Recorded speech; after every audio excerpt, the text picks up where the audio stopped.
कांग्रेस के नेता प्रियंका गांधी ने पीएम मोदी के 91 गालियों वाले बयान पर तंज कसा।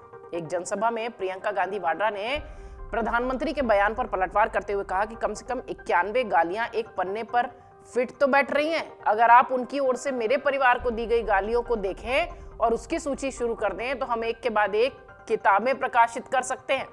इसके साथ ही उन्होंने पीएम के बयान पर तंज करते हुए कहा कि मोदी जी हिम्मत रखिए और मेरे भाई राहुल गांधी से सीखिए।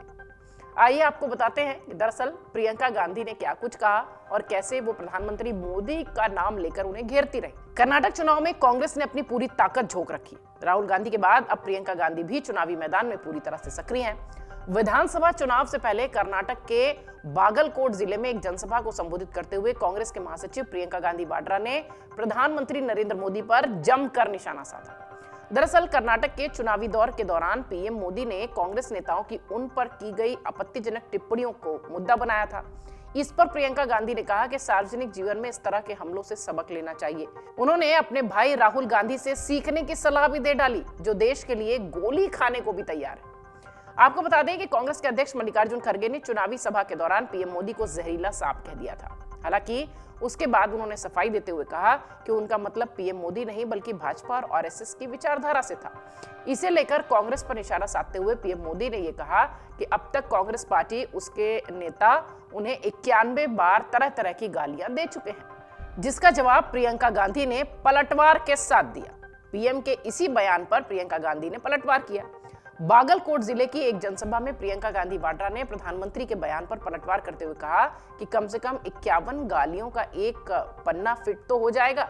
अगर आप उनकी ओर से मेरे परिवार को दी गई गालियों की सूची देखेंगे या उसका विश्लेषण करना शुरू करेंगे तो कई किताबें बन जाएंगी, कई किताबें प्रकाशित हो जाएंगी। उन्होंने ये भी कहा कि पिछले 2 दिनों में जो कुछ भी मैं देख रही हूँ वो बेहद अजीब है। मैंने कई प्रधानमंत्रियों को देखा है। इंदिरा गांधी ने इस देश के लिए गोलियां खाई हैं। मैंने राजीव गांधी को देखा, उन्होंने देश के लिए अपनी जान कुर्बान कर दी। मैंने पीवी नरसिम्हा राव और मनमोहन सिंह को इस देश के लिए कड़ी मेहनत करते देखा। लेकिन पीएम मोदी पहले प्रधानमंत्री हैं जिन्हें मैंने देखा जो आपके सामने आते हैं, रोते हैं कि उन्हें गाली दी जा रही है। प्रियंका ने कहा कि आपके दुख को सुनने की बजाय वो यहाँ आकर आपको अपनी समस्याएं बता रहे हैं। उन्होंने कहा कि उनके कार्यालय में किसी ने लोगों की समस्याओं के बारे में नहीं बल्कि उन लोगों के बारे में एक सूची बना रखी है जिन्होंने प्रधानमंत्री मोदी को कई बार गाली दी है। प्रियंका गांधी आगे कहती हैं कि साहस करो मोदी जी, मेरे भाई राहुल गांधी से सीखो। मेरा भाई कहता है कि वो इस देश के लिए गोली खाने के लिए तैयार है, सिर्फ गाली नहीं। मेरा भाई कहता है कि वो सच्चाई के लिए खड़ा होगा, चाहे आप गाली दें, गोली मार दें या चाकू से वार करें। उन्होंने कहा कि डरिए मत, ये सार्वजनिक जीवन है और इस तरह की चीजें झेलनी पड़ती हैं। हिम्मत रखनी होती है, आगे बढ़ना होता है। यदि आप सिर्फ एक बात सीख लें तो अच्छा होगा और वो है लोगों की आवाज सुनना। प्रियंका यही नहीं रुकी, उन्होंने यहाँ तक कहा कि पिछली सरकार ने जीएसटी लाकर व्यापारियों को बर्बाद कर दिया, लेकिन अब लूट बंद हो जाएगी, काम शुरू होगा और 100% विकास होगा। प्रियंका का ये बयान मायने रखता है क्योंकि इस बार बीजेपी भी विकास के मुद्दे को भुनाने की पूरी कोशिश कर रही है। कर्नाटक में प्रधानमंत्री मोदी ने अपनी हर रैली में डबल इंजन सरकार की बात कही है। उनकी तरफ से भी कहा जा रहा है कि अगर कर्नाटक में कांग्रेस की सरकार आई तो विकास रुक जाएगा।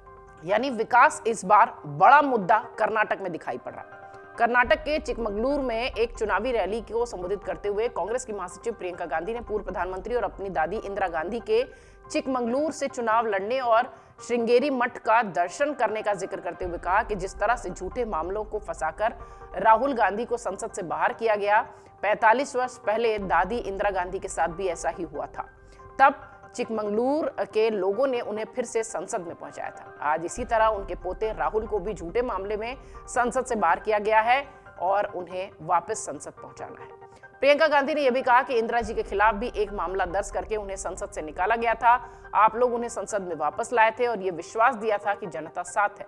आज उनके पोते राहुल गांधी को भी उसी फर्जी मामले के तहत संसद से बाहर किया गया है। और प्रियंका गांधी ने यह भी कहा कि आज राहुल जी और हमारे परिवार के लिए संघर्ष का समय है। राहुल और मेरे परिवार को पूरा भरोसा है कि इस देश की जनता हमारे साथ खड़ी रहेगी।